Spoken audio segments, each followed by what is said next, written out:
You're listening to the Winsight Podcast Network. Layoffs are hitting both Amazon and Anheuser-Busch.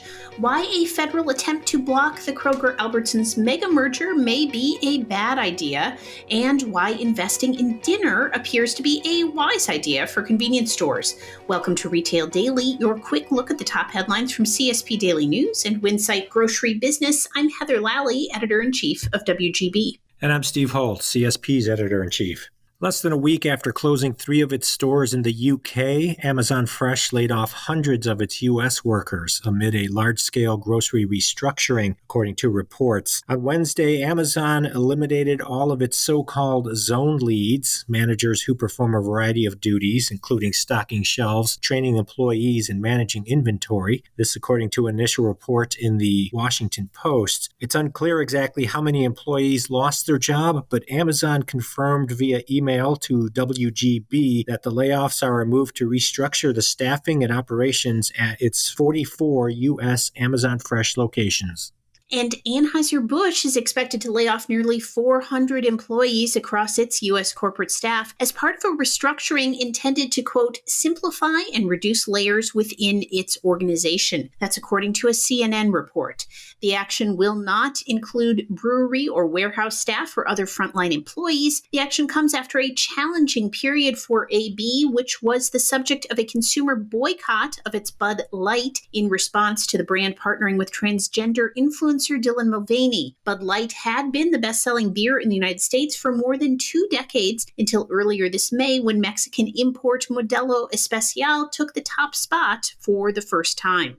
An attempt by the FTC to block the Kroger-Albertsons merger would be no slam dunk, according to the International Center for Law and Economics. In an in-depth brief, the think tank cited 5 problems for a potential FTC challenge to the $24.6 billion deal, including an outdated view of the grocery retail market, questionable claims of harm to labor and purchasing power, and courts' acceptance of store divestitures as an antitrust remedy. The group also said the FTC's application of newly proposed merger guidelines to the Kroger-Albertsons transaction would put the agency on a collision course with the law.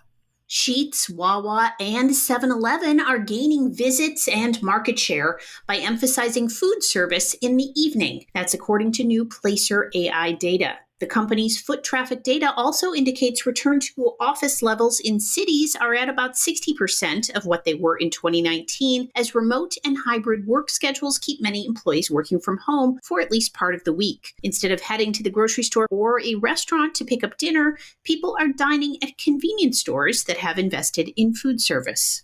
Hawaiian grocery chain Foodland Supermarket is partnering with media company CitrusAd to launch its first retail media network. The grocery chain, which claims the title of Hawaii's oldest and largest, will combine its first-party customer data with CitrusAd's relevancy algorithm to match shoppers with their favorite brands. Performance Food Group has acquired Orion Food System Holdings, a provider and distributor of food service offerings to more than 1,500 convenience stores. Performance Food Group bought Orion from private equity firm One Rock Capital Partners. The deal's financial terms were not disclosed. Orion products include pizza and sandwiches, as well as breakfast and snack solutions. Its brands include Hot Stuff Kitchen, Day and Night Bites, Pavo's Pizza, and Papa Primo's.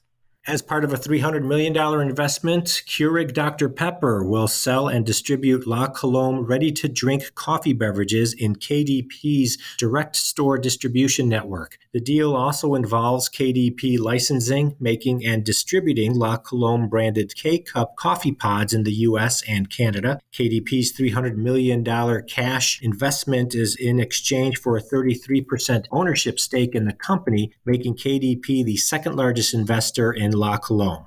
The Food and Drug Administration warned 3 distributors for selling and or distributing multiple unauthorized e-cigarette brands under names like Elf Bar, Escobars, and Puff Max.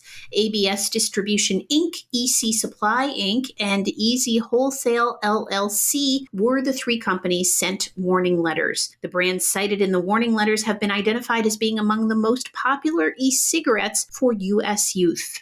Aldi opened a new location in Parrish, Florida on Thursday, edging the discount grocer closer to having almost 2,300 locations nationwide. Aldi's brick-and-mortar store count of 209 in Florida trails slightly behind Illinois, which boasts the most stores per state at 210, according to the company's website. In related news, shoppers at Aldi stores on Chicago's North Side this week were unable to find grocery staples such as bread, dairy, and other essentials. Aldi did not immediately respond to a WGB request for comment regarding the supply chain issues. Supermarkets led all other brick-and-mortar retailers in pharmacy customer satisfaction in J.D. Power's 2023 U.S. Pharmacy Study. Grocery stores' score topped that of mass merchants and drug chains, as well as mail-order pharmacies. For the third straight year, H-E-B came in first among chains in the supermarket segment, followed by Wegmans and Publix. Good Neighbor Pharmacy and Independent Pharmacy Network had the overall top score among retailers. Associated Wholesale Grocers has appointed independent grocer Dana Nafa to its board of directors, the Kansas City-based distributor announced on Thursday. Nafa replaces James Newman, who is now Senior Vice President of Special Projects for Associated Wholesale. Nafa brings more than 25 years of experience in the grocery industry. She is the president and owner, along with her husband, of fourth-generation grocer Nafa's Incorporated, which has 2 locations in Tennessee. Cracker Jack recognized 9 young women athletes with its I Am Cracker Jill Award.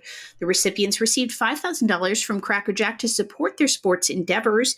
The grand prize winner, Lindsay Zerbrug, is featured on special edition Cracker Jill packaging.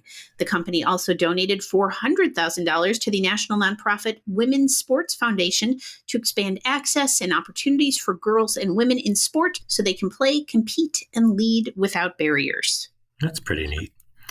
And that will do it for today's episode of Retail Daily. Subscribe on Apple Podcasts, Spotify, and more for your daily dose of retail news.